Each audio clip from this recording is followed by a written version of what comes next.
छठी मैया की, सूर्य देव की।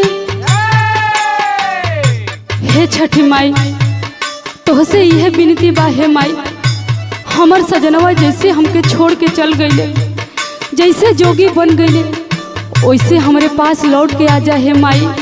हे छठी माई तोहर करीले पूजनवा, हे छठी माई तोहर करीले पूजनवा, घरवाली याद जोगी मोर सजनवा।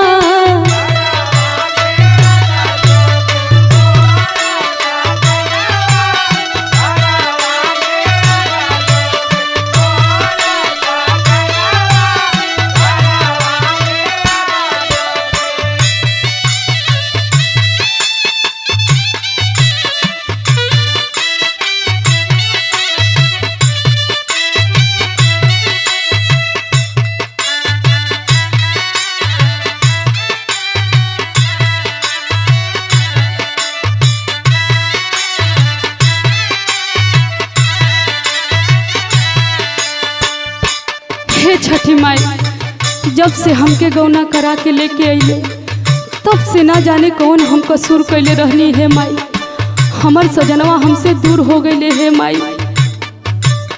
गौना करा के हमके लिए अइले, घरवा से भागी के जोगी बनी गईले।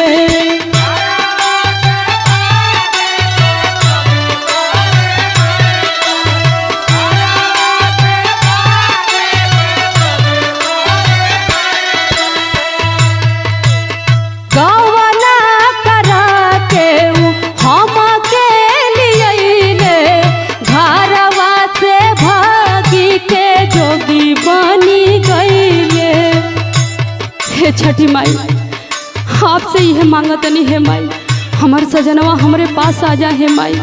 3 दिन के भूखल तिवारी करेले रुदनवा, 3 दिन के भूखल तिवारी करेले रुदनवा, घरवाली याद जोगी मोर सजनवा।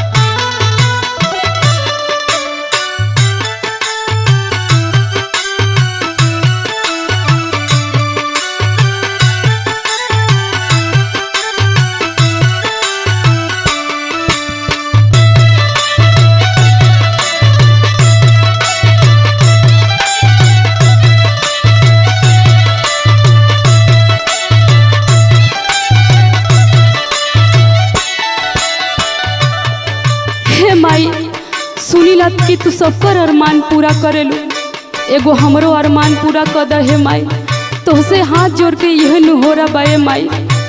ना जान का बसा माइल उनका मोतिया, हमनी पर डाल दिहले भारी विपतिया।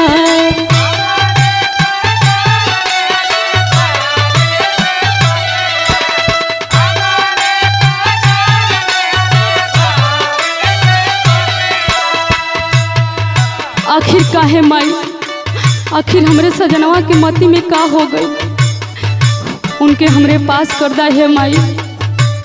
ना जान का बसा माइल उनका मोतिया, हमनी पर डाल दिहले भारी विपतिया। आखिर हमारी कष्ट दूर कैसे हुई है माई।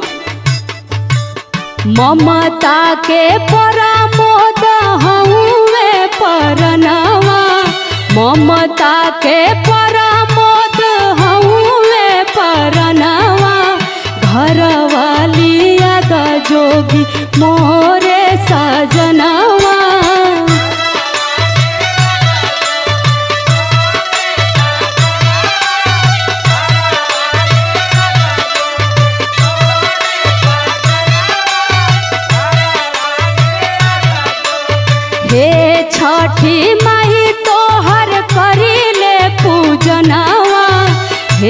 छठी माई तोहर करिले पूजनवा, घर वाली याद जोगी मोर सजनवा।